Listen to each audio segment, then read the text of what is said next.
Town Board's approval, I'd like to first do some proclamations we have in recognition of a job well done for some of our officers. I'll second that. All right, all those in favor? Aye. All right. Chief, would you like to start it?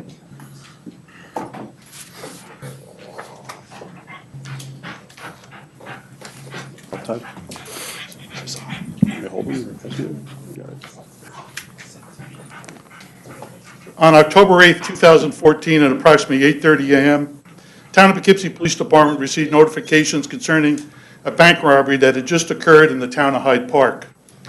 Subsequent information that was distributed to area police agencies indicated that in addition to the violent bank robbery, it was believed a carjacking had occurred by the bank robbery suspects. The suspect's vehicle description was broadcast to all area police agencies. Town of Poughkeepsie police officers deployed themselves at critical intersections along major roadways in the town of Poughkeepsie.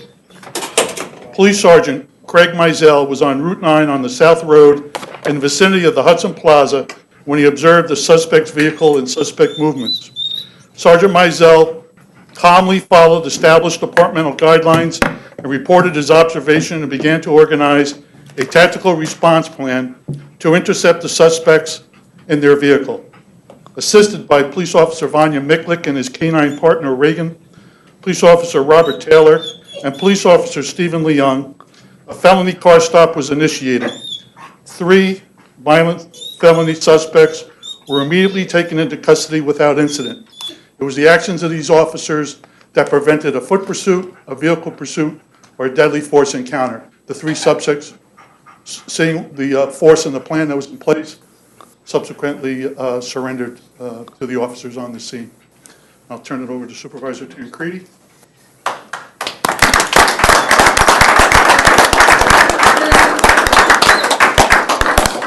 The town board, in recognition of job well done for these officers, we've prepared proclamations, and I'd like to read one proclamation. They're all the same, but I'll read the one and then ask each officer to come forward to receive the proclamation.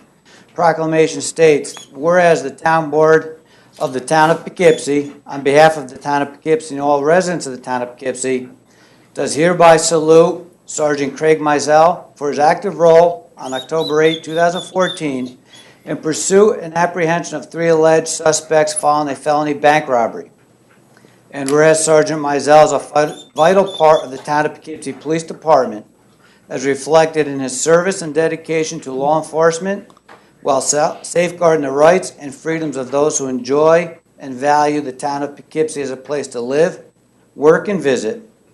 And whereas the town of Poughkeepsie is proud to honor Sergeant Craig Mizell, who gives his expertise, positive attitude, and energy to serve his community, now therefore be it resolved that the town board of the town of Poughkeepsie does hereby enthusiastically proclaim and extend its congratulations on this recognition, and be it further resolved that an original signed proclamation be forwarded under the Great Seal of the town of Poughkeepsie, Dutchess County, State of New York, to Sergeant Craig Mizell. And I just, before the sergeant comes up, every day people make bad decisions. And fortunately in the town of Poughkeepsie, the bad decision these alleged suspects made was entering the town, because when they did, our law enforcement personnel was there ready and waiting for them to apprehend them. So, on behalf of myself, the town board, and all of our residents, we appreciate all your hard work, the sacrifices you and the rest of the department make every day, and we're honored to be able to recognize the job you guys did. So, Sergeant, I'd like to give you this proclamation. Thank you for a good job. Great job.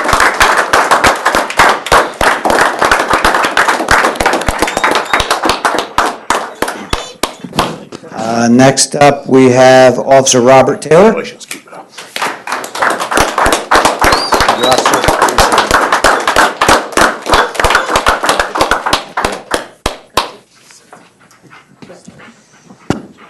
Officer Steve Leung.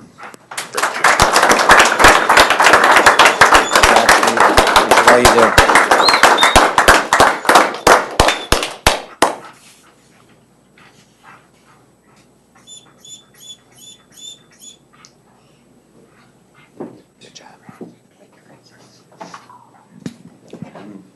last but certainly not least, Officer Vanya Miklik and his canine partner Reagan. Good job, man.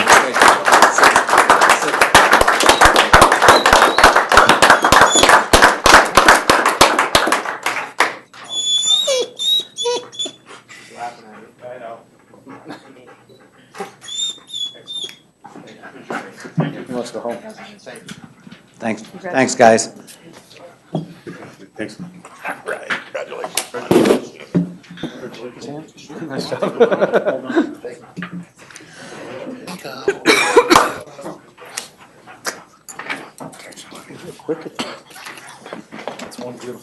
Isn't it?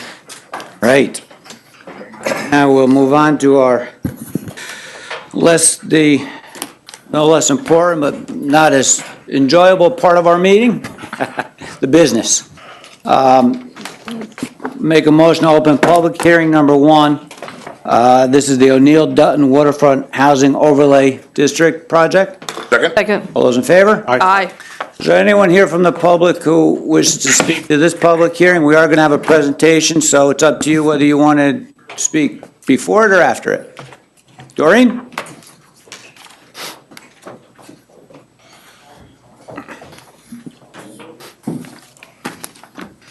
Please speak into the microphone so we can get you on. I would be more than happy to Tape. do that. Okay, first of all, I'd like to say that I'm not convinced that the town really is going to benefit from this project.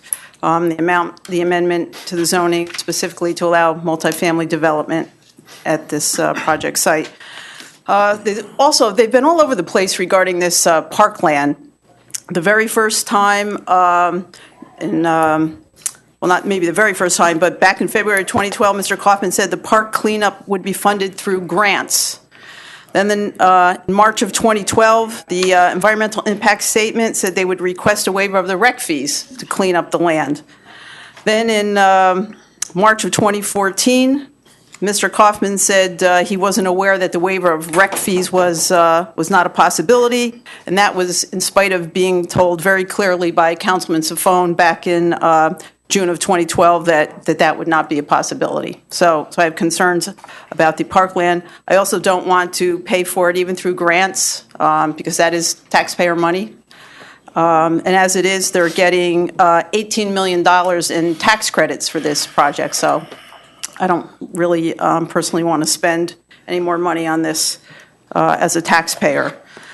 And also have some concerns about, I don't know that where it's located, about flooding on the project site. In last week's paper, they showed pictures of down by Warriors Park when there was flooding from Superstorm Sandy. So basically, again, I don't really know that this is going to be a benefit to the town, and I ask you to give this further consideration. Thank you. Thank you, Doreen. Anybody else?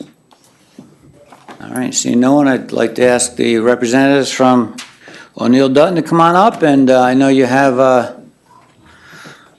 want to update the town board and give us some information, let us know where you are with the project.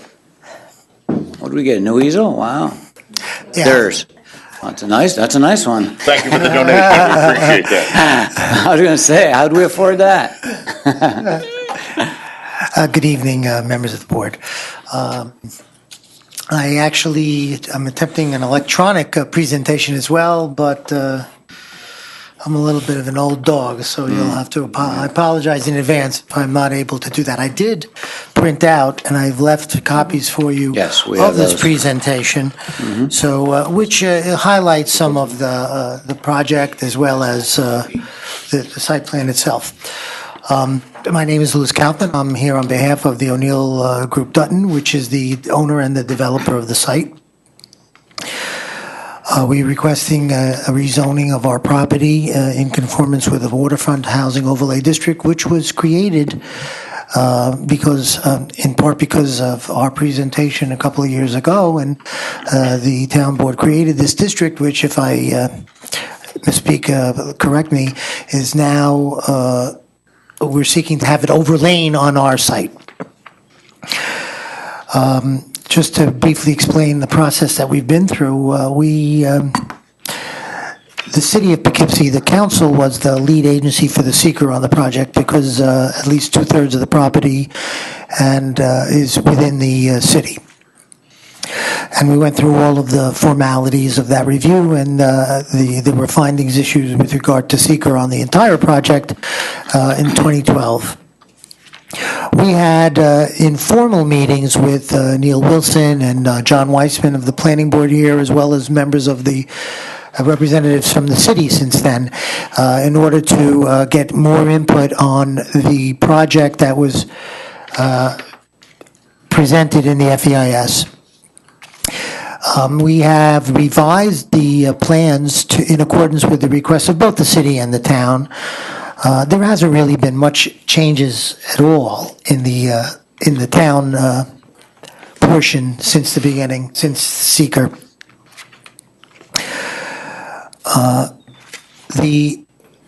Our plan is compliant with the Waterfront Housing Overlay District because it was, in essence, it was created and written based upon our plan. It was presented to the town board in February, which referred it to the planning board. The planning board has done its review and has recommended that the WHOD be applied to our site with conditions that we have agreed to. The town board has also requested conditions and requests for information, easements, tax agreements, homeowner association declarations, which we have predominantly done or we're in the process of preparing. This process has taken over 2 years, has included a review of the town staff for the town board, a review by the town staff and its consultants for the recommendation by the planning board, and this latest review. We've spent over $70,000 on fees for the applications and the consultants. That doesn't include the costs to us of our own consultants, just the review fees.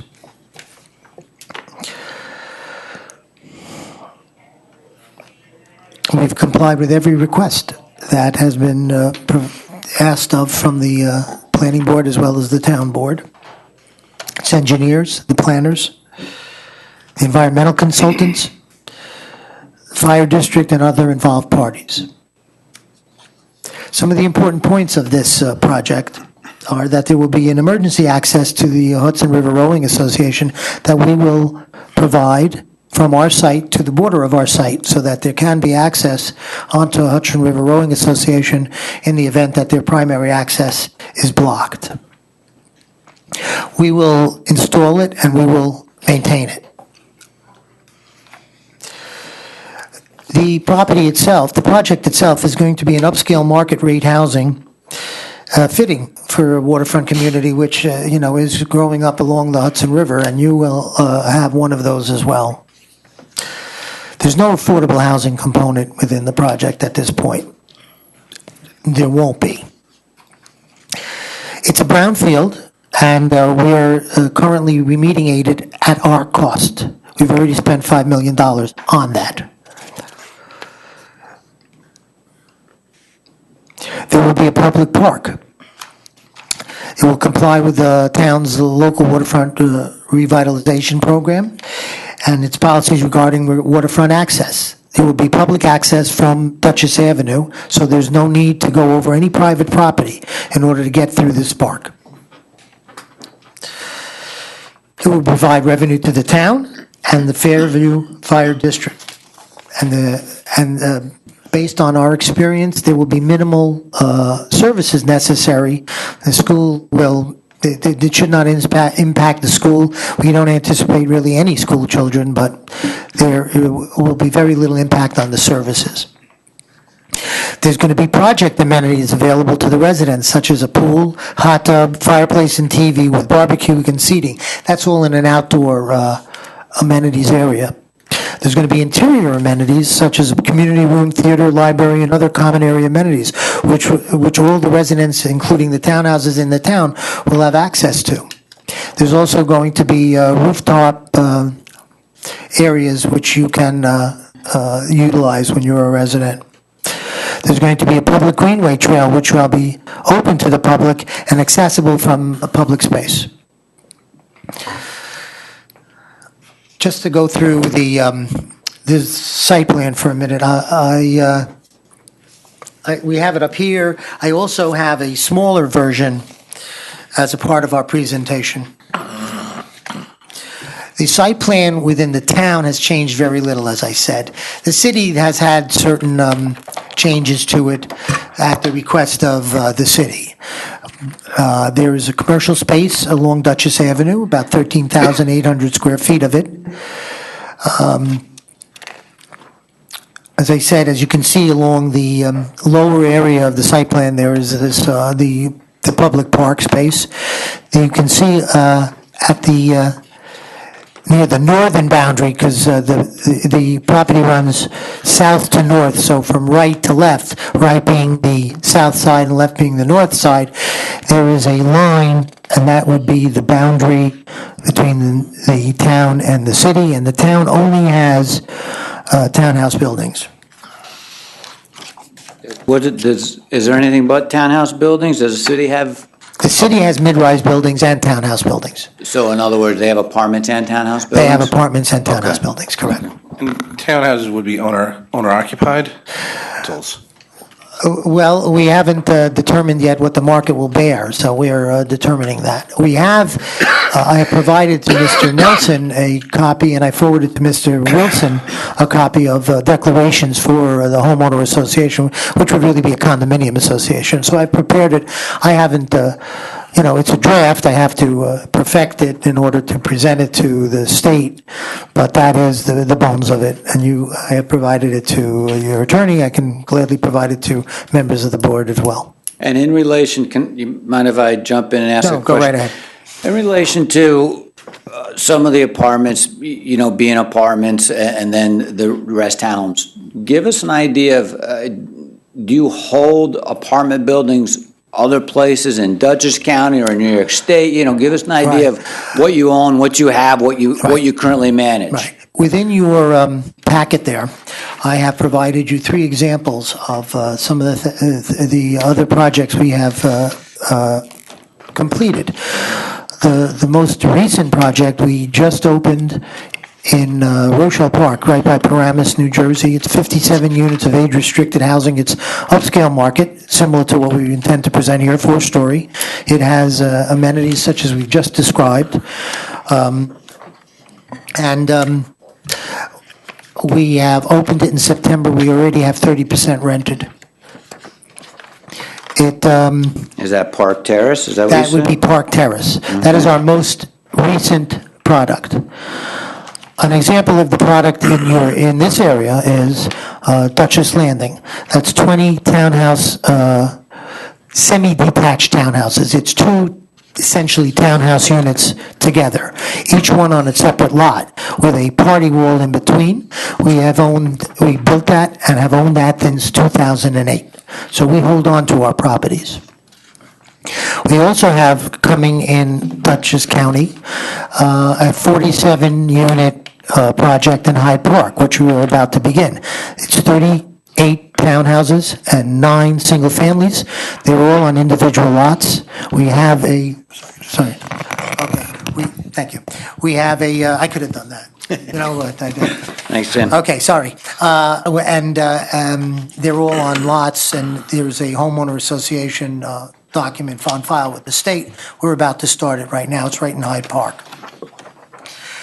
Another example would be Empire View, which was a 12-story apartment building. It was in East Orange, not a strong community. And we took it. We gutted the inside. We built 150 units, and we sold that out in 18 months. Because, it's luxury housing within that community, and that was apparently, it was very attractive, and it remains to this day one of the nicer buildings in that community. There's been several other buildings that have followed our format, our lead, and they've been successful as well. We'd like to think that we are the best, but I would like to take credit for at least leading the way. When you say luxury, describe what you mean by luxe. Do you mean the appliances, you've talked a little bit about the amenities, and we have some pictures of pools and exercise rooms, but are we talking, what are we talking? Okay. Granite If you- in- countertops or? Yeah, well, in your package that I gave you, it says Park, there's presentation about Park Terrace. And the first page has, some of the listed amenities, but the second page shows some photographs of the apartment themselves, some of the amenity rooms, the wellness center, the exercise area, there's a community room, there's a theater. Can you want to expand on that? Yeah, go ahead. We have, we're marketing it, so we have marketing tools, such as our brochure, which I have a couple of, and we have mailing. But we were a little surprised by the, Oh, thank you. to have 30%, to have 20 units, of which 16 are about to be, 12 occupied, 16 within the next couple of weeks, 20 by the middle of December. That was really very exciting to us because it's only 2 months old. So we're really proud, and it's not inexpensive. The prices range from about $20 to $2,700, $2,800 each. So it's not, this is what we consider upscale housing, and it's doing very well. We're very pleased with it. I have a brochure, which is maybe a little bit, maybe, I have a couple if you'd like to take a look, just to show you some of the highlights of it. We have granite tops, we have hardwood floors. It's very nice, and we intend to put in a similar product up here. Because that's what we do. Okay. And again, we've held Dutchess Landing since 2008. We have actually held on to, we've had approval of the Hyde Park for a few years already, but the market wasn't ready to bear it. And but now we're going to start. And we have a sister company that does construction, and so we have worked on the designs. There's a sewer treatment plant up in Hyde Park, so we have worked our way into value engineering and value building, and now we have made it. We're making it work, and we're going to start. We're going to we're going to invest our money in that. With regard to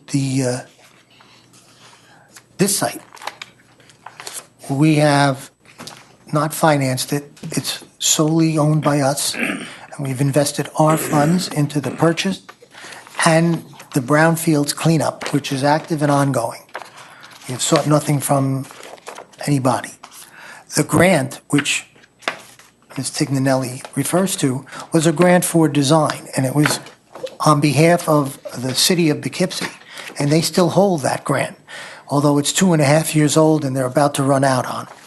And they, if I understand, the latest plan from them is that they want to enhance the park that we install. But we intend to install that park. We have provided plans for it. In fact, in your brochure again, I have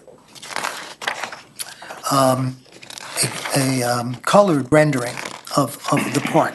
Now, it has, well, actually, I don't have a colored rendering of the park. The park itself, of which I think there's 0.7 acres, is within the town, will have a meandering greenway trail of 12 feet wide. It's going to have a natural riverfront border of riprap. And it will have, appropriate landscaping for a riverfront. We are not really, having gotten feedback from the town, we did not intend to put in too many amenities. It's more of a passive pedestrian park. And so that's what we're going to do. We're installing it. We're offering to put it in. We're offering to pay for it. So that's where we stand with that. There are 7 townhouse buildings in the in the town portion. There's one-bedroom, two-bedroom, and three-bedroom units, so I don't think there's too many of one or three. It's primarily two-bedroom community. There's also commercial space, but again, that's in the city. It's going to be a pet-friendly community. We allow pets in our communities, and so when we provide for walking trails and things of that nature, and but in this particular one, we're going to, it's pretty much meandering along the border of the park and along the outskirts of the community. We're also going to have bike racks, easy access for walking to the railroad station, and in the winter, we intend to have a van to shuttle our residents for the walk from the project to the station, during leaving, during when the trains leave the station shortly before it, and when they arrive back in the afternoon. So we intend to make that, and that's, it makes it even more attractive because it makes it easier. It's only about a third of a mile from the train station, but in the Poughkeepsie winters, a third of a mile can be a little daunting. So we intend to facilitate that as well. Is there a parking garage in this somewhere? There is a parking garage on there's Building D, which is the building along the back. There is a parking below Building D, and then there's a parking deck behind Building D, up against what is Water Street. Other than that, well, in the town, each of the town has a garage. Right. The town has 2 parking spaces for each unit. Inside the building for each unit, and then one in the driveway for each unit. There are also additional spaces on the roadway in the town. So there's 3 per unit and then additional spaces along the roadway? Because it seems like there's... Two per unit. 2 per unit. One Is it 2 inside and 1 outside? One inside. One outside. Because, go ahead. This is much the same project that you have been looking at for some time. I presented it 2 times already. There are minor changes to this plan that our engineer has provided, but they're about the town. They're not about they're about the city, I'm sorry. They're not about the town. And where are you with the city in terms of your approval process? We are hopefully nearly complete.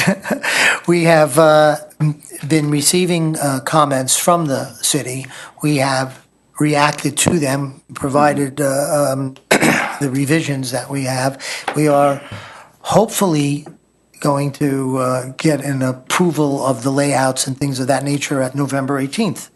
And then, we already have a draft findings for the city that I have not yet sent them because I just received it. Yeah, and so we are, and there apparently will be some variances in the city because, first of all, some of the parking for the mid-rise building is in the town.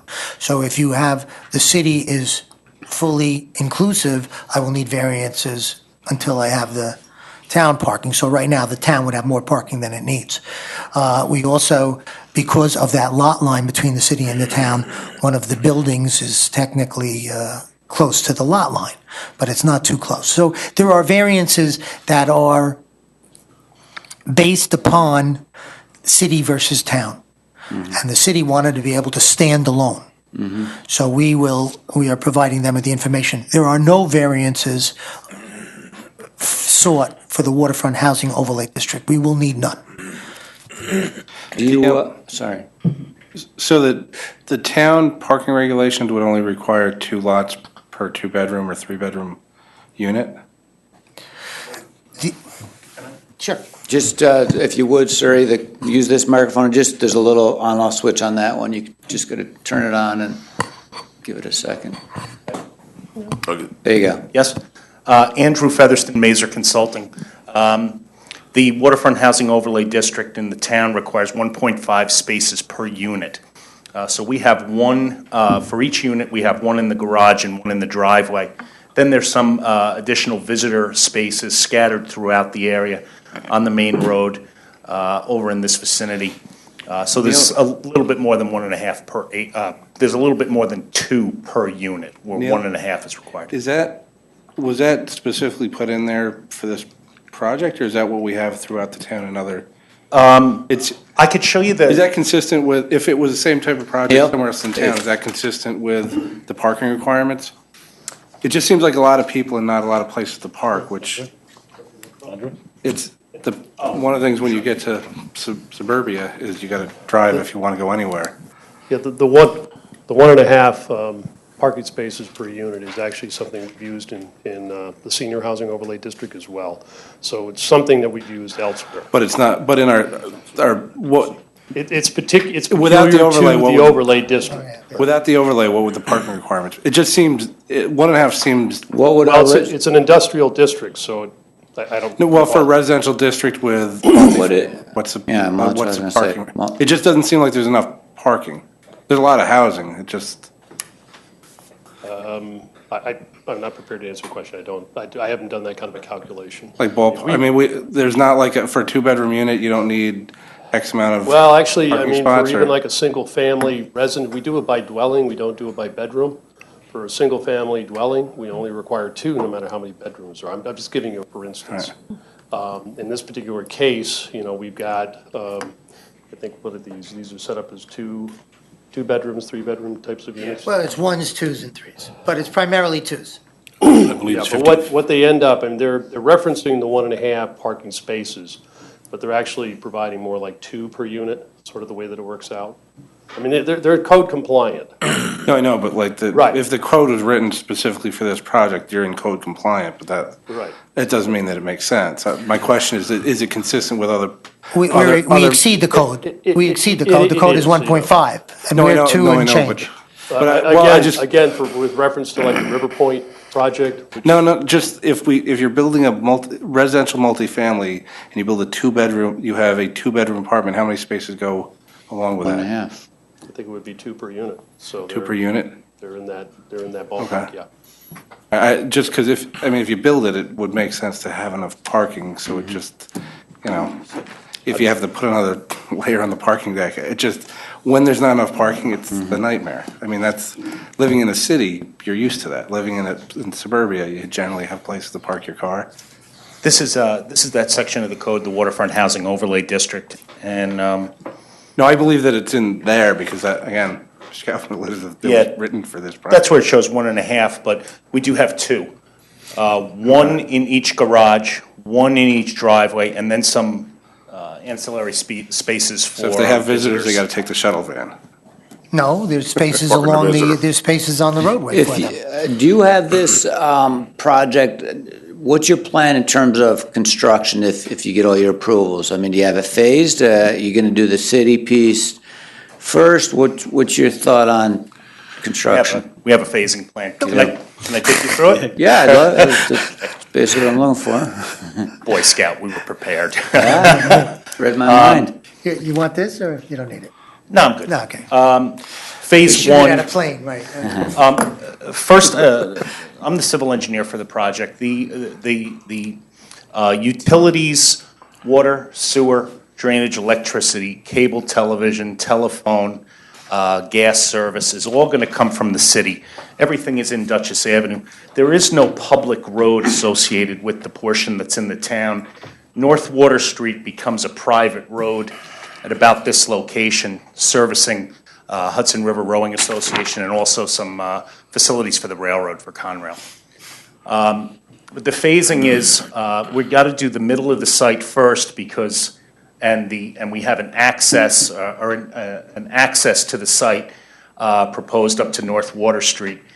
We have a sewer pump station, and the water is going to be looped from Dutchess Avenue into the site and then looped back out. So we have 2 points of connection for water for this number of people. We wanted to have, if there was a break anywhere in the system, we wanted to have another way to feed the system. So we have to do this area first in the city. That's buildings B, C, and D. Immediately after that, we come up to a prescribed number of units where At that number of units, we have to build the park. The phase, the first phase are those two buildings immediately adjacent to that first building, including the amenity area. So we will have the outdoor amenity area as part of the first phase. Within that phase, and immediately either concurrent with it or immediately after, we intend to complete the public park. And then, so you'll have the park, you'll have the public amenities area, the private amenity area, and two buildings. And then we will proceed with phase two. So phase one is these three buildings, and the building in the rear, building D Lou was speaking about, has a two-story parking garage in the back, which doesn't rise above, won't be viewed because North Water Street is so elevated above our site, it'll actually be quite screened, and also screened behind the building. There's parking under that building as well as a two-story deck behind it. That will be built with phase one, as will, we're bringing a new water line and utilities in from Dutchess Avenue.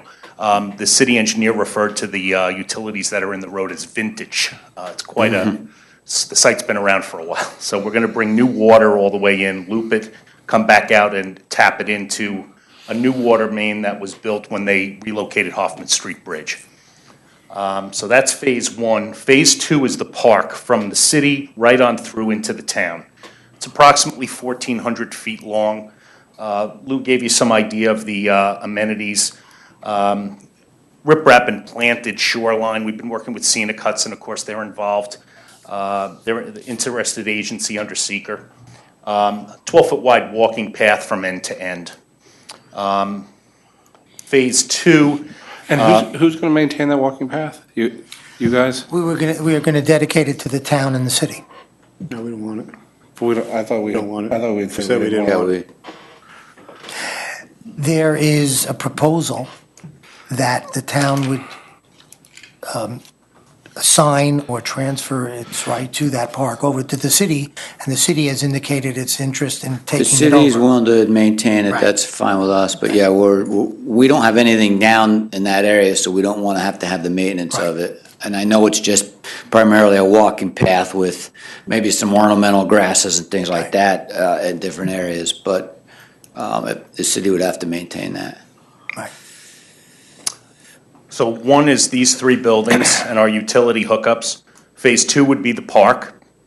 Three is going to be what we're calling Building A. Building A also has an amenities area in the rear and also has the commercial component on the first floor of, a portion of the first floor of Building A. Phase four. How much is the commercial component? What type It's of about square 14,000 square feet, roughly. 13,600 square feet, 14,000 square. They're not all that big. No. How many, so I suppose you'd let that be, you know, if you had one person interested in the whole thing, you'd do it, or you'd break it up into storefronts, depending on the interest? Correct. Okay.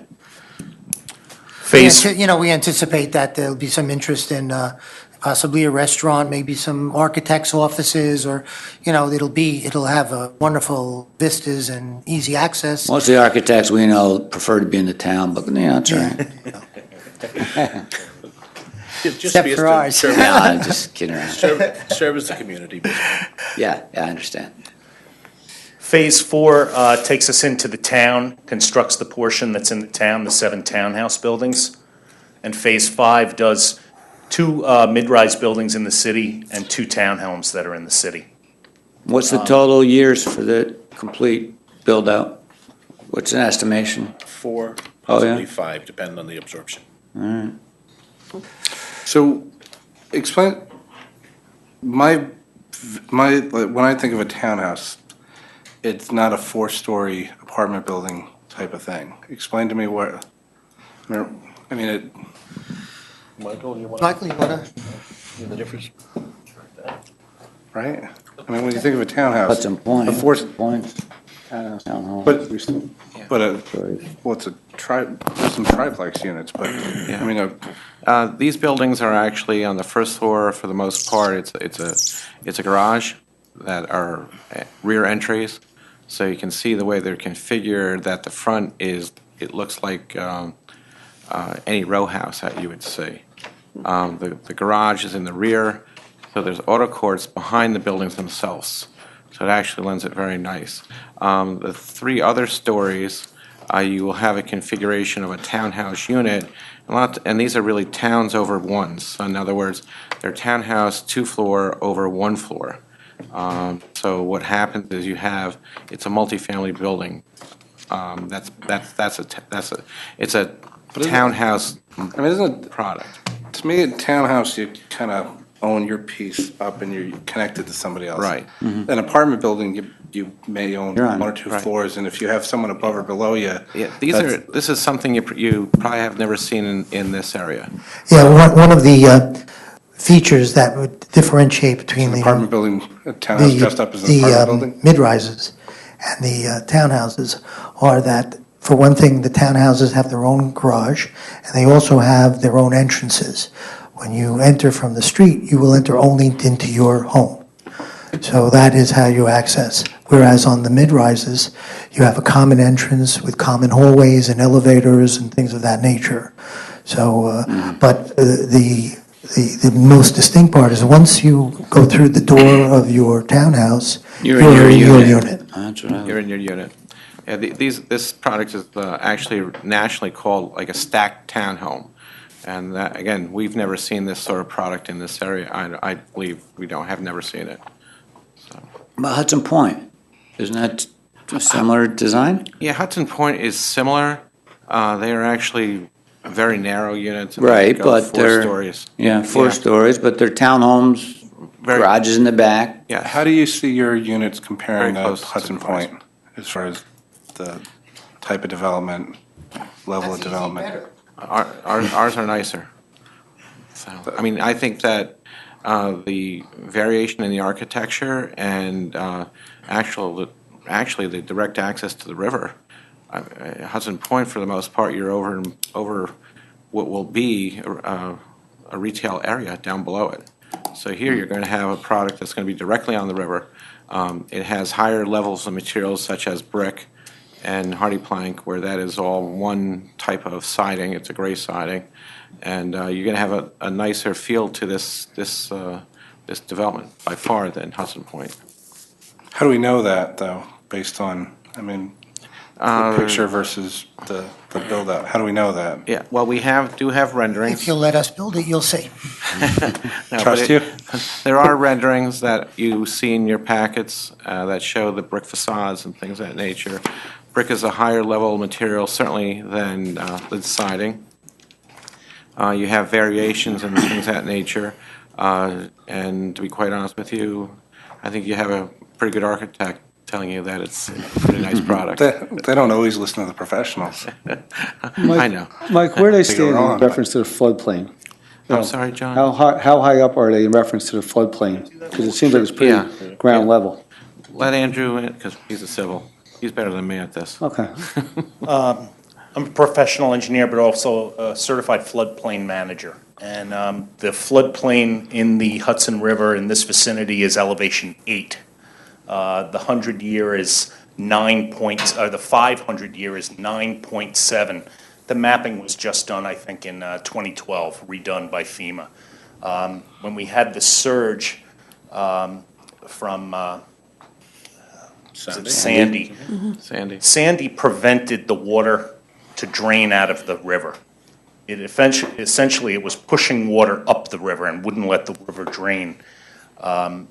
The water came up above the 500-year level. I have the actual numbers for Poughkeepsie. So what we've done is we're building out the entire site to elevations considerably above the floodplain. I think the minimum, the lowest unit is some 3.5 feet above the 100-year flood. Normally, you're building 2 feet above the 100-year flood. We're around 3.5 feet minimum above the 100-year flood. Where's it with the Sandy flood? 3.5 feet underwater? Sandy flood was around 9.7. It was just above the 500-year. We're around 12 and change on the lowest unit. So it's around 2.5, 3 feet above the 500-year flood or Sandy.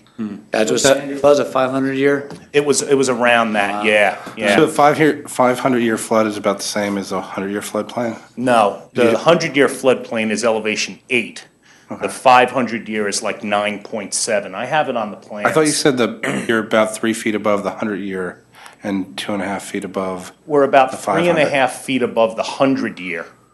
So the reason we're doing that is, of course, to keep the feet of the building dry, but also to try and Keep the people dry? reduce the necessity of these homeowners to buy flood insurance. The higher you are, if you're up and out, you don't have to buy the flood insurance.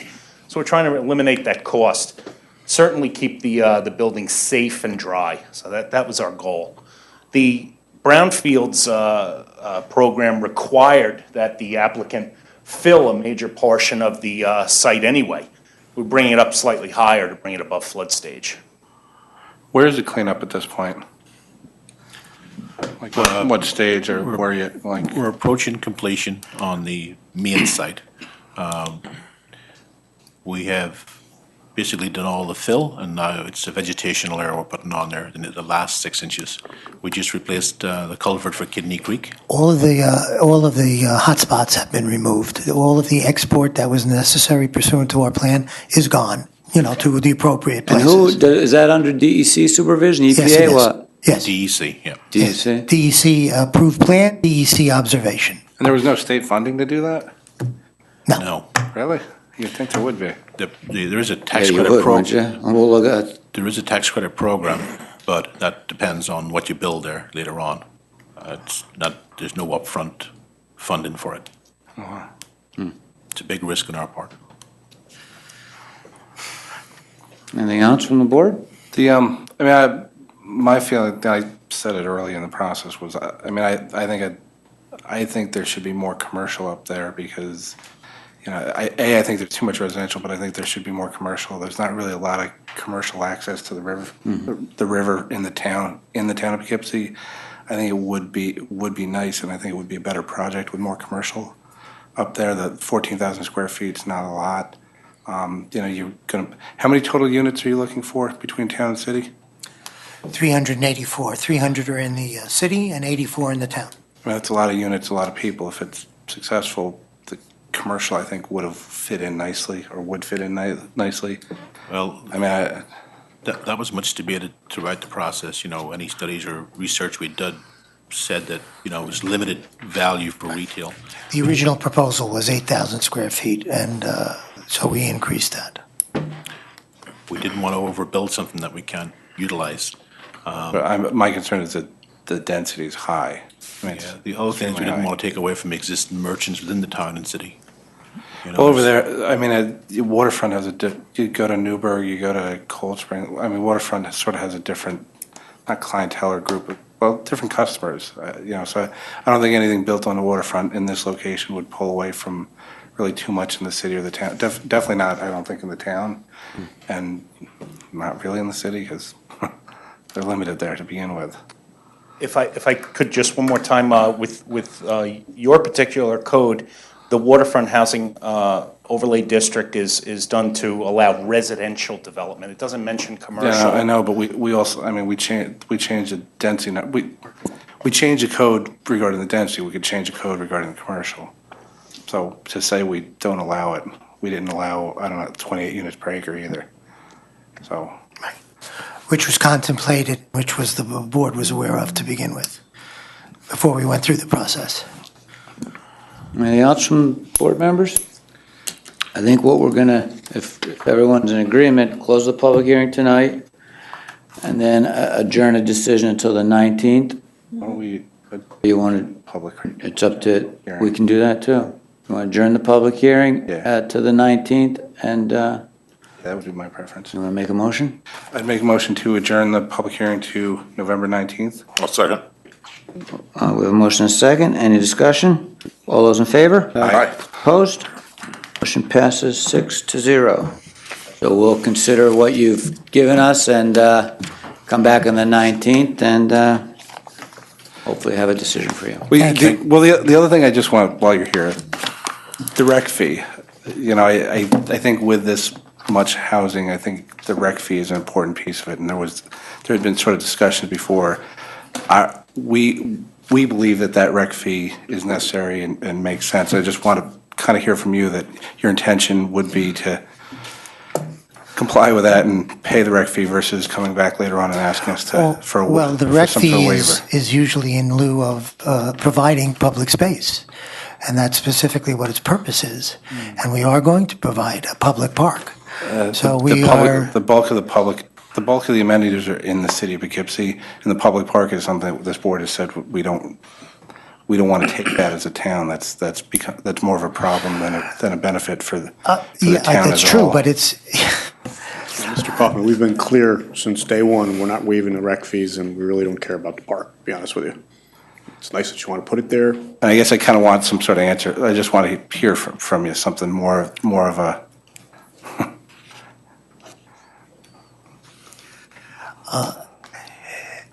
The park is part of this town's policy, and if we weren't compliant with it, we would be violating the town's policy.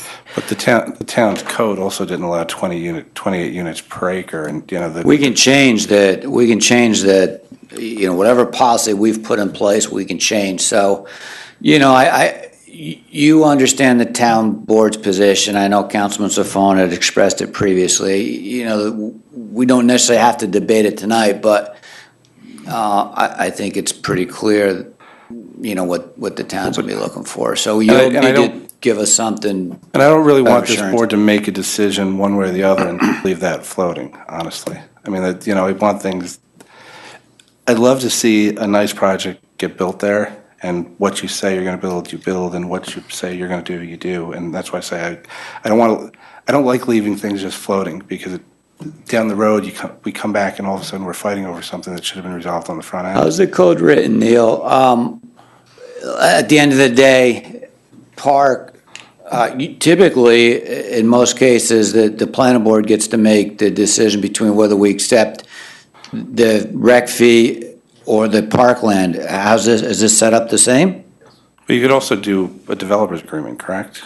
Which was discussed before. Which would clarify some of these points, which I think might make sense from your benefit, and for the town's benefit, but also for your benefit. Because whatever it is that you're going to do, if we're committed to the project the way you are, then we all roll forward and get something positive done. If we're kind of rolling forward with a bunch of unanswered questions, I think it becomes problematic.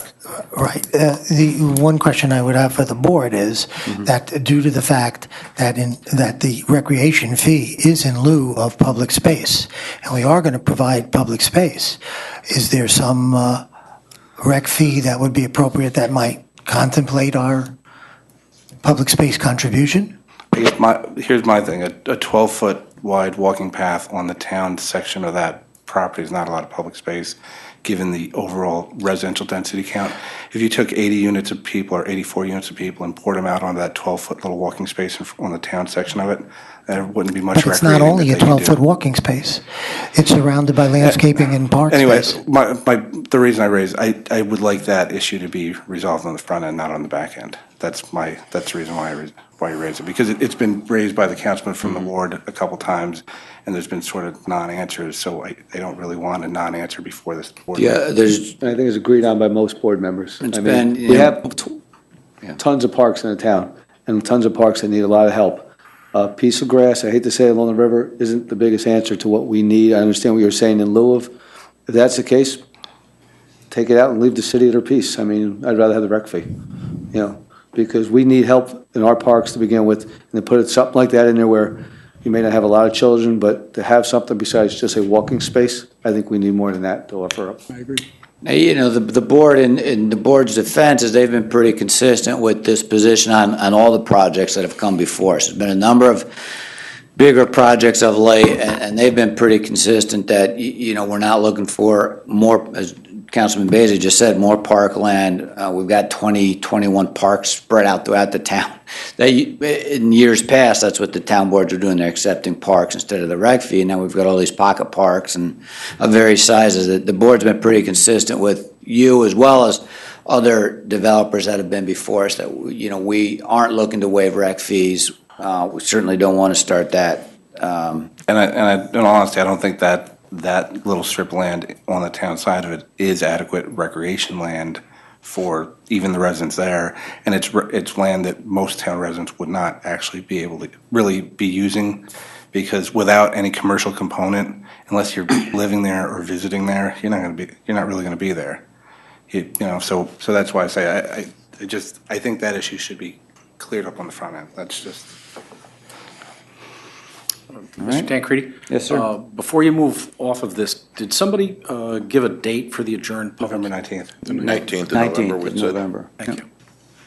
All right, gentlemen, thank you. Thank you all very much. Appreciate your time. All right, next public hearing is discussion of budget. The Finance Committee's been working diligently on the budget, and there's some changes, so our trusted controller's here tonight, and Councilman Krakauer has he's the chair of the Finance Committee, so I think he has some changes to make to the. If I could have Jim come on up when they come on up and grab a seat, Mr. Crackerjack Comptroller. And I just want to say that the process of the budget, since Todd's been the supervisor, has been a different process, and it's worked really well, because we used to, as a finance committee, the supervisor would take a shot at the department heads, then the finance committee would take a shot at the department heads. So it was kind of they constant chipping away at the budget. It would start out higher and then come lower and then come lower again. The process has been much more of a process of working together. We have communication with the supervisor's office while he's working on his part of it. We discuss what's going on. The finance committee, when we're working on it, we discuss it with Todd as well. So it's worked really well. The comptroller, Jim Wanowitz, I can't say enough how nice it is to work with you, how good of a job that you do with this. The department heads have all been very cooperative, and I do think it's a better process. We got a few department heads here. I don't know if they agree with me or not, but it's the finance committee's job has become increasingly easier, because we're not standing there waiting to grab more money out of their budgets just to grab more money. When it comes in reasonable, when the supervisor's done a good job, we're trying to tweak it here or there. So this year, you're not going to see hundreds of thousands of dollars cut out of the budget, because it's already been done in years past and with a supervisor's budget. So with that, I'll just have Jim run through the changes that we made, and we can. Thank you, Stefan. Yeah, if I may just add, the Finance Committee, we worked on more conceptual things. We were looking at the medical insurance, the property and liability insurance. We had a couple of vendors come in. So we worked on kind of the mandated costs, and hopefully we'll see the fruits of those labors. But here's the change we've come up with. I've given you a copy in front of you. I'll read them off, and we can talk about them. The first one is increase courts A 1110.0101, regular pay courts $1,508. Increase the associated Social Security A 1110.0811, $116. And then we're going to increase the property tax levy A 1315.1001, corresponding amount $1,624. This basically, we've had a little bit of a restructuring over the court. We've given one of the employees additional responsibility. Number two is an interesting one. The supervisor, for the first time in about 5 years, gave all the elected officials a 1% raise in the supervisor's budget. He chose not to give himself a raise, so he stayed flat. The Finance Committee looked at it, and If I can just jump in there, that position, in all honesty, is grossly underpaid, especially given the job that Todd's been doing in that position. He's been doing a fantastic job, putting in a ton of time and effort for the town. I think it's about 15 years ago, Ann Barcher tried to raise that salary to $75,000 when she was the supervisor. I said the only thing wrong with it was, at that time, was she didn't deserve that, but the position deserved at least that. So Jay had actually brought it up as far as giving the supervisor raise. I think it's long overdue for the position, and it's even more overdue for the actual person, because our lives as town board members are drastically easier with Todd doing that job. So it's an acknowledgement of the fact that he's doing a really good job, the position is underpaid, and it's a combination of those things, so. You also have to make it a viable position for the time when he decides to leave, because he is one of the lowest department heads in the town, even though he is the chief officer of the town, So we have to keep it semi-compatible type where if somebody wants the position, somebody's gonna come out and get it, we just can't pay him nothing. I mean, you gotta make it a feasible position. Jay, that's a good point, and I had done a mini survey. We're the largest town in Dutchess County, and believe it or not, there's about 4 or 5 supervisors that make more than the town of Poughkeepsie supervisor, which I thought was a little bit surprising. I won't mention them by municipality, but, so I'll read it into the record, Stefan. We're going to increase A 1220.0101, regular pay supervisor, $1,300. Increase corresponding Social Security A 1220.0811, $100. Then we're going to increase the tax levy in the general fund, A 1315.1001, by the corresponding amount, $1,400. Number 3, so whenever the Finance Committee, which they don't like to do, increase anything, they always say, they ask me to sharpen the pencil a little bit. So we got a little bit of a tip. We haven't gotten our final numbers yet, but the supervisor's budget had a 5% increase in for the property and the liability insurance. I called our current broker. He said the number may come in closer to 3, no guarantees. So number 3, very minimal change. I decrease unallocated insurance A 1910.0466, $2,252. And that I decreased the property tax levy A 1315.1001, the same $2,252. Number 4, we have now started building in monies in the contingency in the budget, something Todd started a couple of years ago. And again, based on some of our union negotiations and contracts, we were able to find another minor decrease of $1,300. I'll read number 4 into the record. Decrease A 1950.0465 contingency, reduce it by $1,300. And then let's reduce the corresponding tax levy, A 1315.1001, by the same $1,300. Number 5, shall I continue on, Stefan? Okay, number 5 was this was a new request from the town clerk. We had something we've been doing manually, kind of makes sense at the time. We're going to purchase a foil tracker for 2015. This is for when people request information. Felicia, you want to talk about it a little bit, or? I don't know a lot about it, except that it's going to be quite helpful, because I spent a lot of time on it, and it generates letters and keeps them on track and tells you when the destruction is on foils, and it should be really helpful because a lot of time is spent. And the time and effort to respond to the foils is costly to the town, so it's something that we actually need to do to be able to keep up with these and keep track of them, so it's every time somebody There's a asks. couple little things that it's a pretty new program that are going to be implemented really soon, which I think is going to make it even better. So, and those you get, the updates once you have the program are just, there is a $500 a year fee after this price, but I added that in the budget already as well. First year will be free, maintenance free, right? So it's included, Right, that's what I implementing mean, the teaching included, the first year. And, speaking as a fellow department head, I know Felicia's done a great job down there, and I think we respect Just a lot of her. time I could be doing other things too. Makes her more productive, so I think it makes sense. So I'll read number 5. We're going to increase A 1410.0481, contracted services, $3,500. Increase the general fund property tax levy by the same $3,500. Increase A 1315.1001. Number 6, again, we looked for a reduction, so. And this is a great job, if I can jump in. Please do. Felicia, in particular, has scrutinized this area, so I just want to give her kudos for really looking, for every area, nook and cranny to save the taxpayers' money. So, Jim, go ahead. Yeah, basically what she's been able to do is cut down on the recodification, the number of books we order. So number 6 is to reduce recodification expenses. We're going to reduce A 1410.0487, contracted services recodification by $3,500.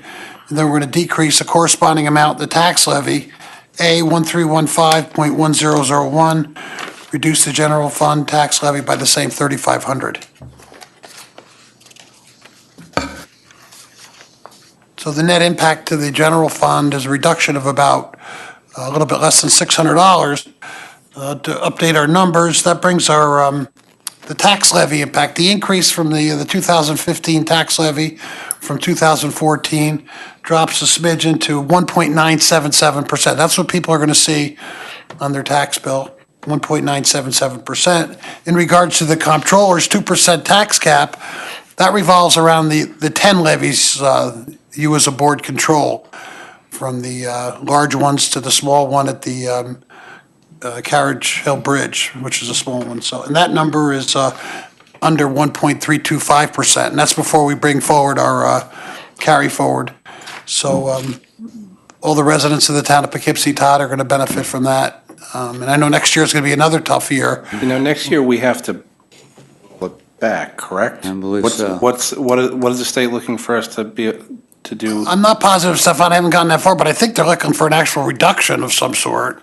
I think they're looking for a reduction on levy. We've got it now that we're through this year, start looking towards next year, but I believe that's the plan. And if we don't do the reduction in levy, if you do the reduction in levy, the taxpayers get some sort of rebate. from the Rebate, state. yeah.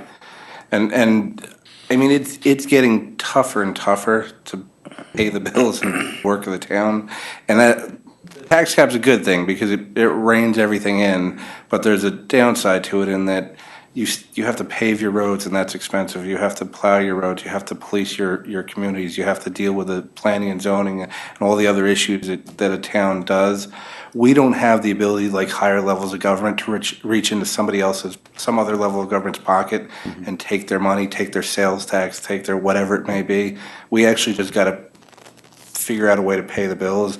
And I do think that this board has done a good job over the years. When people ask me, I say, we pay our bills in the town of Poughkeepsie. We work hard to make sure that we don't take any more than we need. We're pretty efficient. And when you look at these budgets, there's not a lot of places that look to grab stuff other than where you start having to cut people and cut services, and that's not what we want to do, because I think we provide a good level of service to the residents. So it's getting more and more difficult. These budgets are very tight. A budget below 2% is difficult long term. The salaries have come down in line with it because of the tax cap. But the insurance companies and everybody else out there in the world don't have to live under a 2% tax cap. So when health insurance goes up 10% and we're trying to stay below 2%, it's very difficult. So I think it's been a good job over the past few years with the tax cap. It's just tightening the belt to the point where I'm not sure how tight you can get it and still provide all the things that we do to the residents. So it's been a team effort. The department heads work hard together. We have highway and water and sewer working together on projects. The highway department helps the rec department. You see a lot of teamwork out there. So our employees should get a lot of credit for the fact that we're able to do it. We work hard on the budget, but it's the guys and the ladies out there actually working for the town that actually make this all work. The chief of police has been tremendous in keeping those budgets in line and working with us. So I agree. Jim, is there anything else you'd like to add? I've got a couple more to read. Okay, go ahead. Number six, now we go into our water fund, which is a self-balancing fund. It happens to be the strongest fund in the town. The supervisor's budget had a 1% increase in for the water guys. There's 9 water guys in the distribution system besides superintendent. He remains at 1%. What we were able to do was give him another 2% for the 9 people. Came to $20,000. Again, the finance committee, Stefan, Joe Conti, and Jay said, okay, we'll consider it. Where can you give us some reductions to offset? And these guys are the lowest paid employees in the town. And non-union. Right, there is an issue there in that the same position in water versus other departments, they're below those salary levels, and the money that's going in there is intended to be merit-based pay. So it's intended, the head of that department is going to use that money to basically give the good employees merit-based pay, to reward the good employees. It's not a lot of money, but it's something that, I think it makes sense. And again, in the private sector, you're able to do that. The public sector, it's limited. This is a non-union department, so it allows us to do that. So the intention there is it's a merit-based pay that we're putting in there to hopefully encourage the good employees to work hard, or continue to work hard, and the other employees to pick up the pace a little bit. So. Okay, I'll read it into the record. Number 6, increase F 8320.0101, regular pay, $4,120. Increase F 8340.0101, regular pay, $15,880. That's where most of the men are. Increase F 8320.0811, corresponding Social Security, $316. Increase F 8340.0811, Social Security, $1,215. Now the offsetting credits, decrease F 1910.0467, unallocated insurance, $7,520. Decrease F 8310.0432, gas and oil, $2,500. Decrease F 8340.0446, repair and maintenance lines, $5,000. Decrease F 8340.0473, minor equipment, reduce it by $5,000. And decrease F 8340.0211, other equipment, by $1,511. Our final adjustment deals with the sewer department. This adjustment basically is puts money in the budget. We haven't finalized anything yet, where Frank Ozani, the department head, will now have a deputy. That was for $7,000, and then they're going to promote a mechanic to a senior mechanic, someone that's a really good worker, and that was $3,500.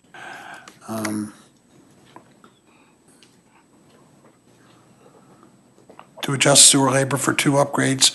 So we're going to decrease S 8120.0409, miscellaneous, minus $5,000. Decrease S 8120.0431, materials and supplies, minus $8,000. Decrease S 8120.0438, materials and supplies, chemicals, $3,000. And decrease S 8120.0472, minor equipment, other $5,000. We're then going to increase S 8120.0101, regular pay, by $9,570. Increase S 8120.0811, increase Social Security, $735. And then we're also able to increase S 1990.0409, contingency, for $10,695, as we were able to get additional cuts there, offsetting more than just the labor. And again, the sewer is becoming a very healthy fund of the town. It's come a long way in the last 3 or 4 years. Franco's done a really good job. Sure has. Well, one of the other things along this line is we split this department from sewer plant to the outsourced part. It was never structured to be its own department, where this puts it back in that place where now you have a department head and somebody underneath them where it didn't have that before. So now we have somebody to back them up. Is there any questions from the town board? Is there anyone from the public who would like to speak to this public hearing? Doreen? I'd just like to, before I leave, thank Joe and Jay and Stefan. We want to thank you again. I reiterate, it was crucial to have you there, and we appreciate your effort. Go ahead, Doreen. I have a question on the comptroller's budget. On the overtime line, the tentative budget is $30,000. The actual year-to-date spent is $586. And I looked at last year's, and it was $30,000, and the actual year-to-date spent, as of September, was $335. So, Correct me if I'm wrong, but we had moved money from a different department over into the comptroller's budget to just basically keep closer control over the overtime. So it's not the comptroller's office that overtime is being spent on. We're just an effort to kind of checks and balances, make sure we're watching things. Yeah, that was from the court, Stefan. We moved $30,000, so I haven't done we monitor it, Doreen. It's under $30,000. I'll make that transfer before the end of the year. And It started in 2014. I was going to say, I think last year, if you look back to 13, last year was the first year that 30,000 was in there. We Yeah, it basically just- moved it. Yeah. They have overtime in the courts, but this way the controllers gets to monitor it a little more closely, and we'll do a budget transfer when we need to cover the cost. Okay, yeah, it was just seemed out of place there that much. And then the only other question on the comptrollers also was, out of title pay, I saw that there was zero budgeted and that the actual year-to-date was $5,095, and it was a similar situation last year. I believe last year said $5,123. So is there somebody continuously doing out-of-title work? Because isn't that just if you're filling in for somebody? Jim, do you know? Yeah, this is a little bit of a unique situation. These are the two people in my office, Doreen, the payroll clerk and the accounts payable clerk.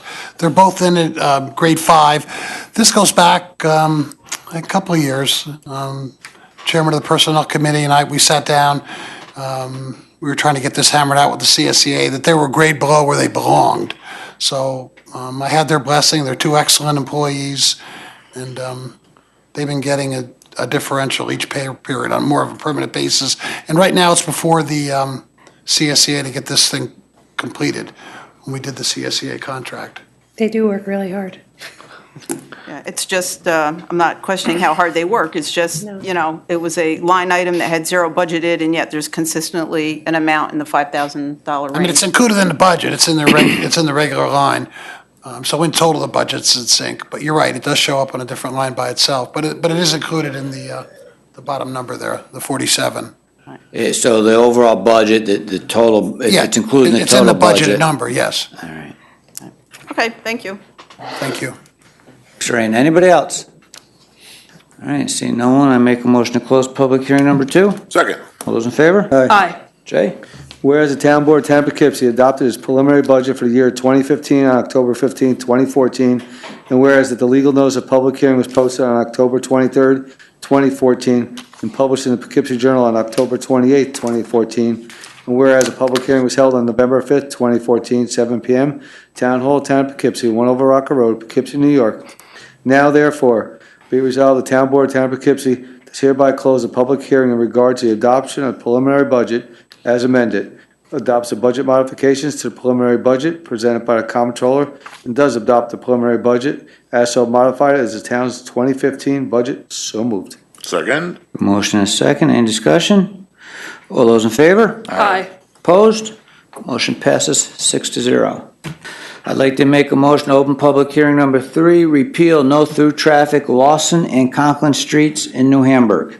Second. All those in favor? Aye. Is there anyone here to speak to this public hearing? Seeing no one, I make a motion to close public hearing number 3. Second. All those in favor? Aye. Joe?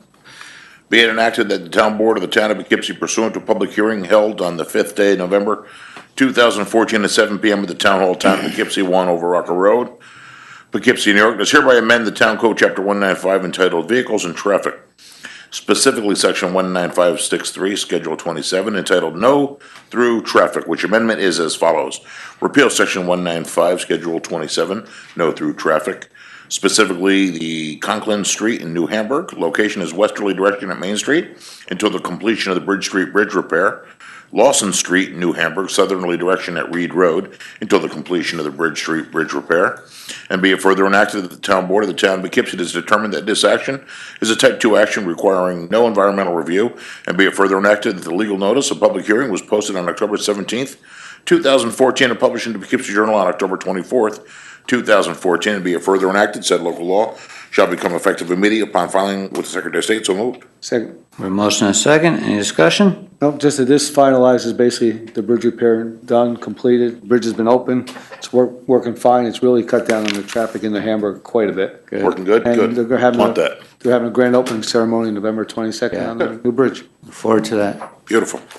All right, we have a motion and a second, all those in favor? All right. Aye. Opposed? Motion passes 6-0. I'd like to make a motion to open public hearing number 4, amend Town Code Chapter 110, Fire Prevention. Second. All those in favor? Aye. Aye. Is there anyone here to speak to this public hearing? Seeing no one, I make a motion to close public hearing number 4. Second. All those in favor? Aye. Mike? Be enacted the Town Board, Town of Poughkeepsie pursuant to a public hearing held on the 5th day of November 2014 at 7 p.m. Town Hall, Town of Poughkeepsie, 1 Over Rock Road, Poughkeepsie, New York, does hereby adopt an amendment to the Town Code, Chapter 110, entitled Fire Prevention, specifically 11016, Licensing of Oil and Gas Liquefied Petroleum Gas Heating Equipment Contractors, which amendment is attached here to be further enacted. The Town Board does hereby waive verbatim reading and does direct that the said adoption be spread across the record as if, in fact, it had been read verbatim. And being further enacted, the legal notice of public hearing was posted on October 17, 2014, and published in the Poughkeepsie Journal on October 24, 2014. And be it further enacted, Town Board, Town of Poughkeepsie does determine that this is a Type 2 action requiring no environmental review. Be it further enacted, said local law shall take effect immediately upon filing with the Secretary of State. So moved. Second. Motion and second. Any discussion? All those in favor? Aye. Motion passes 6-0. That brings us to the end of our public hearings. I'll read through the regular agenda items, and we'll take questions on agenda items. We don't have a very long agenda tonight. Number 5 is a bid award for Spring Road Rehabilitation, Route 9 to Vassar Road. 6 is a notification seeker lead agency, Center Point Retail Development. 7 is consent, planning board act as seeker lead agency for Dahlia Site Plan, Route 9D Professional Park, and Damaris College Housing. 8 is to accept drainage sewer easements for 11 Aaliyah Court. 9 is to authorize supervisor to sign correspondent to NYSLA Hookah Lounge on Fairmount Avenue, or Haight Avenue, the arterial. 10 is to authorize tax cert settlement for College Properties LLC. 11 is to reappoint Peter Sala to the Board of Assessment Review. 12 is to authorize supervisor to sign intermunicipal agreement with High Park for our shared services grant for the salt spreaders that we've talked about a few times. And then we have one special consent, and that is to accept certificate of attendance for Ben Paganelli and Joseph Lepore, 2 of our planning board members. So I'd make a motion to suspend the rules for public comment on agenda items. Second. All those in favor? Aye. Someone who would like, yes, Doreen.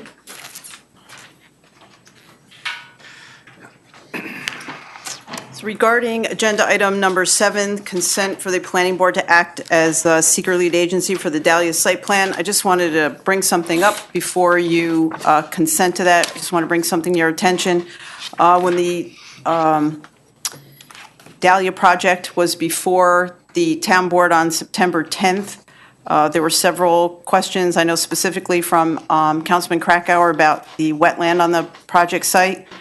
And the wetland delineation was very old, and Mr. Wilson had said that the town typically requires a new wetland delineation after 2 years. Well, in January of 2014, there was a wetland on the all-space self-storage project site on Salt Point Turnpike, and that delineation was more than 7 years old. And that applicant, as far as I know, was not required to get another wetland delineation. And they were represented by LRC Group, and that's the same group that the Dahlia site plan is being represented by. So, Neil, are we going to have them redo that? We're definitely having them redo that wetland delineation? Okay. okay, so that's a definite good, because as wetlands can change over the years, and the delineation really should be done when it's that old. So just so that's going to be done, then that's hopefully not an issue. Thank you. Thank you, Doreen. Anybody else? Seeing no one, I make a motion to resume the rules. Second. All those in favor? Aye. Stefan, number 5. Resolved, the town board of the town of Poughkeepsie does hereby award the bid for the Spring Road rehabilitation to the low bidder, SunUp Enterprises, Inc., in the amount of $1,533,030.20, subject to New York State DOT approval, and be it further resolved that the supervisor is authorized to execute a contract with SunUp Enterprises, Inc. for the amount of $1,533,033 $533,030.20 upon receipt of the required insurance certificate, security bond, and other documents specified in the bid package. So moved. Second. Motion and a second. Any discussion? Good company there. Sun Up Enterprise has been in the town a long time. All those in favor? Aye. Aye. Opposed? Motion passes 6-0. Okay, number 6 is a notification of seeker. I have a question on number 6. Is that the property owned by Marist? I don't think so. No. Okay. All right. Marist Center Point LLC. All right. Where is that? It's where the It's- Rite Aid is. Behind the Rite Aid, over across, kind of between Marist and It's, What are they doing over there? yeah, there's not sure, yeah, I think it's. one of Oh, yeah. What? It's actually the parking lot behind the Rite Aid across from Yeah. Southgate of Marist. There's the parking lot and there's some additional land back there. They submitted an application to the planning board for a retail building. The layout they gave us doesn't work, so we're kinda just tight, starting right? Yeah, the review of this. definitely. It seriously needs some work. Yeah, okay. All right. Did we vote on that or no? Not yet. Motion is, It's just a it's just a notification. Sorry. Okay. Okay, 7A. All right. Be it resolved, the Town Board of the Town of Poughkeepsie does hereby consent to the Town of Poughkeepsie Planning Board act as seeker lead agency for the project known as Dahlia Site, Sophie's Way, and Violet Avenue, and 35 Violet Avenue, tax parcels 616010, 448647, 450614, 436615, 439640, 407662. So moved. We have a motion and a Second. we have a motion and a second. Any discussion? All those in favor? Aye. Aye. Opposed? Motion passes 6-0. Be it resolved that the Town Board of Town of Poughkeepsie is hereby consent to the Town of Poughkeepsie Planning Board acting as seeker lead agency for the project known as Route 9D Professional Office Park, Route 9D East Side, parcel number 6158013908820. So moved. Second. Motion and second. Any discussion? All those in favor? Aye. Aye. Opposed? Motion passes 6-0.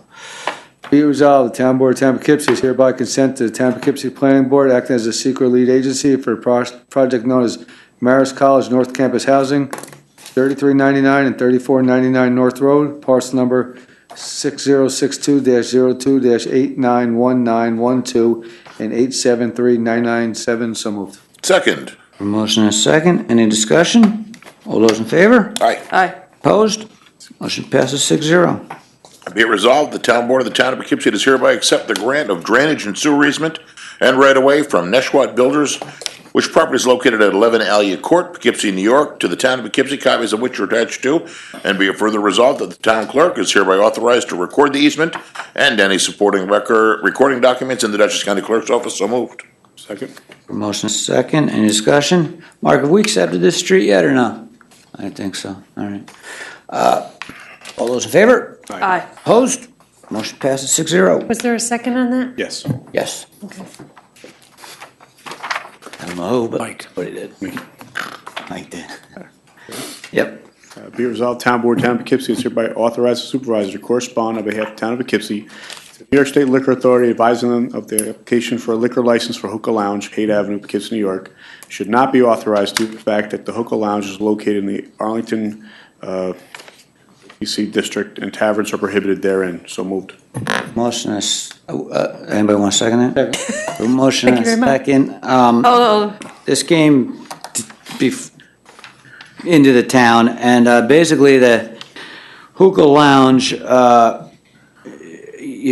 in ATC, and the application has boxes, extent of food service. One, they could check off restaurant, sale of food, primarily full food menu, kitchen run by chef, or the box that's tavern, cocktail lounge, adult venue, bar, alcohol sales, primarily meet legal minimum food availability requirements. The problem is in the ATC, a number of years back, we eliminated standalone bars. So we're going to write a letter to, New York State and let them know that this does not meet our zoning. They can't have a standalone. They can't serve liquor in the hookah lounge. okay. Is that the place that burned? No, that's It's across the Before street. Morgan's, where Red Chris one. was. It's almost across from It's Millman's. a All little- right, okay. By Millman somewhere. But they didn't have liquor before this, so it was Evidently just a not. hookah lounge, Yeah, okay. it's just hookah lounge. I don't know, Felicia, you've been in there, haven't you? Have never been there. Yeah. Tell us what it's Not like. yet. Oh, all right. Is it currently open? As far as I Oh, know, yeah. Very it's open, quiet. yeah. It's, Open for a year or so. It I hasn't, don't know what it, I don't, I don't think there's ever been any. it hasn't had a, you know, I don't. Their soda's very good. I they've been there a don't- lot of years, so they Oh, must be doing okay, something. now they do have good soda? Yeah. All right. Yeah, they aren't a problem, it's just that kind of jumped off the paper at us, and, you know, you can't have a No. bar, so we're gonna write a letter, and, Should we contact them directly? When? Bill, I think you have, why don't you just use the mics up here? Get an exercise. I had the zoning administrator actually write a letter to Morgan, who owns Yeah, the the, owner. Morgans, I should say, who actually own the property, advising them that it was not a permitted use. I don't know that she received a reply, but that letter went out about a week or so ago. Now, how would we, let's say something happens, we write the letter, the zoning administrator in the letter, and a month from now, they're serving alcohol in there. It would be a zoning violation, and we would And we act accordingly. could shut the establishment down, Yeah, close yeah. it? Well, I mean, yeah, I mean, we have steps that we need to go through. It would be a zoning violation, but yes. Oh, yes. well, I mean, do it's a it pretty Wednesday nights. Zoning, it's a real, Right. you know, Head over there I after don't this. know that she received a reply. did we send a certified, because if we didn't, or, you know, registry, we ought to make Yeah, sure I'll we do follow up with that tomorrow, but All it right. certainly went out a little over a week ago. All right, good. All right, thank you. So we have a motion, a second. All those in favor, did we vote? All those in favor? Aye. Opposed? Motion passes 6-0. All right, where are we? Jay? No. Be resolved, the town board of the town of Poughkeepsie does hereby authorize a settlement of the tax certiorari proceedings instituted by College Properties LLC for the tax assessment roll of 2013 as shown on the attached consent order and judgment. And be further resolved, the town board of the town of Poughkeepsie does hereby authorize Todd and Tancredi and Kathleen Tabor, town assessor, to sign such papers as necessary to effectuate said settlement. So moved. Second, We have a motion and a second. The town refund on this property is $962. Where is this Which property is it? It's 48 where the Raymond? Zerona was and those buildings Okay. there. It's owned by Vassar. 900. Oh, it's Zerona, where Zerona was, and, the one that had the fire? yeah, Yeah, close to there, yeah. okay. All right, so we have a motion and a second. All those in favor? Aye. Opposed? Nay. Motion passes 5-1. Be it resolved, the town board of the town of Poughkeepsie does hereby reappoint Peter Sala to the Board of Assessment Review for a term of 5 years, commencing on October 1st, 2014, and expiring September 30th, 2019. So moved. Second. Motion and a second. Any discussion? Just like to thank Mr. Sala for his willingness to re-up for another term. All those in favor? Aye. Opposed? Motion passes 6-0. Number 12, whereas the Town Board of Town of Poughkeepsie by Resolution 122, number 5 of 2014 ratified the execution of a Dutchess County Shared Services Grant Agreement for salt spreading equipment for the towns of Poughkeepsie and Hyde Park, and whereas the total grant of $357,000 was allocated, $287,000 to the town of Poughkeepsie and $70,000 to the town of Hyde Park, and whereas the total as-billed cost of the grant-funded equipment for the town of Poughkeepsie's grant share was $245,776, leaving unexpended grant fund savings of $41,224, and whereas the supervisor is applying to the Dutchess County Commissioner of Planning and Economic Development for leave to use those grant savings and unexpected funds to purchase 4 additional ground speed control salt spreading systems,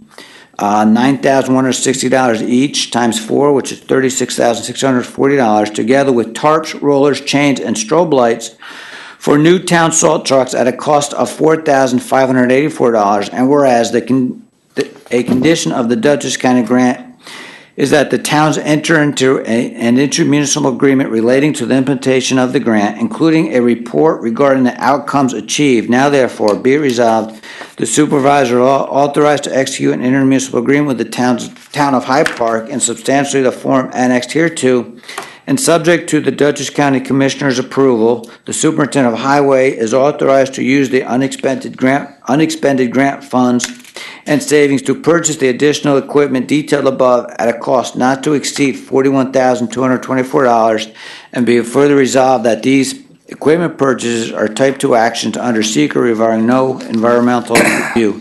So moved. Second.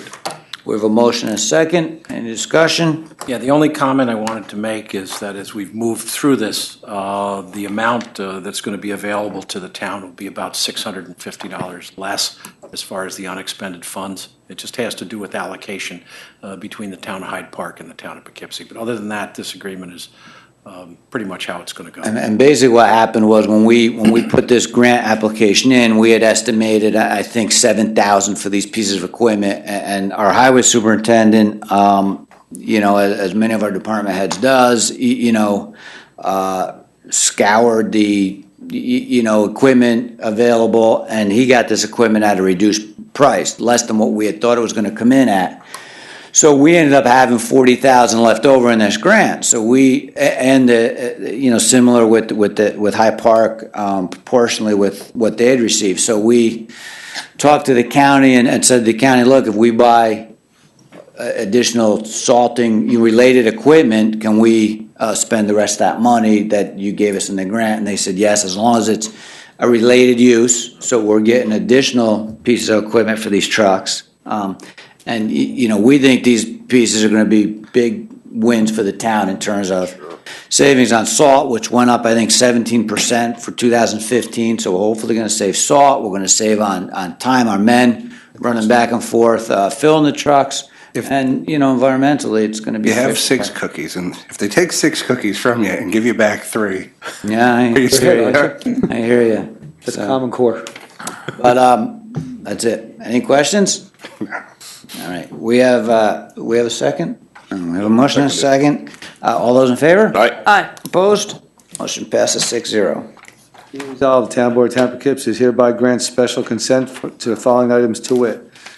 1, to accept a certificate of attendance of A, Ben Paganelli, and B, Joseph Lepore. And be it further resolved that upon the objection of any member of the town board, an item may be removed from the list and voted on separately. So moved. Second. We have a motion and a second. All those in favor? Aye. Opposed?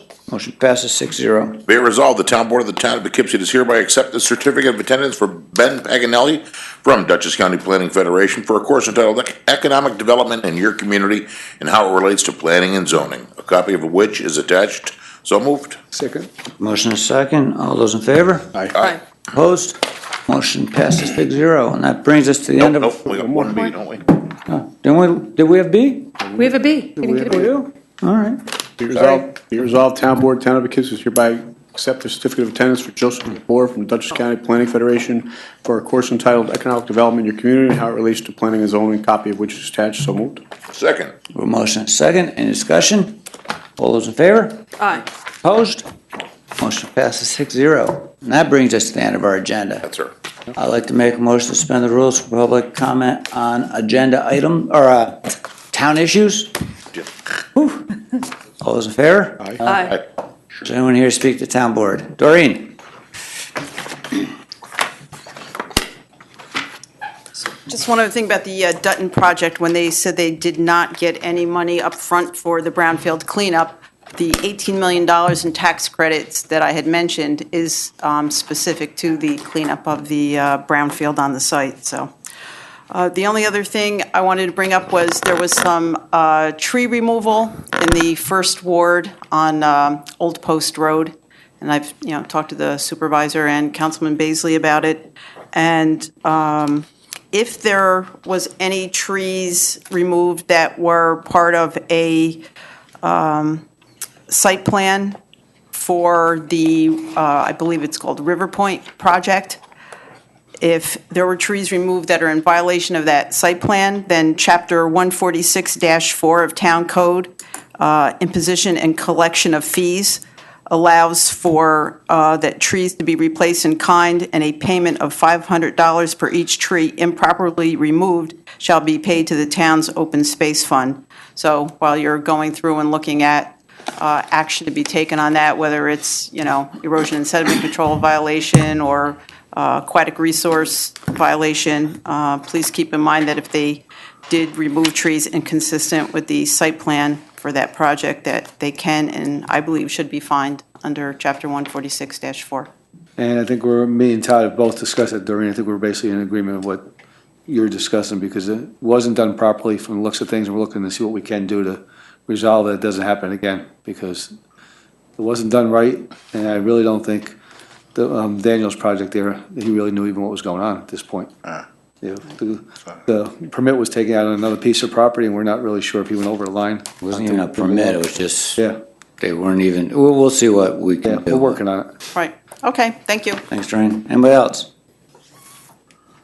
I'd like to welcome Arlington Fire Commissioner Chair, Mr. Beretta here tonight. Sure. Nice to see you, Jim. Come on up. President, what is it, Chair? Chair. Chair. Daughter. All right, so, anything? All right. Brings us to the end of our meeting. Make a motion to adjourn? Second. All those in favor? Aye. Court adjourns at 8:43 PM.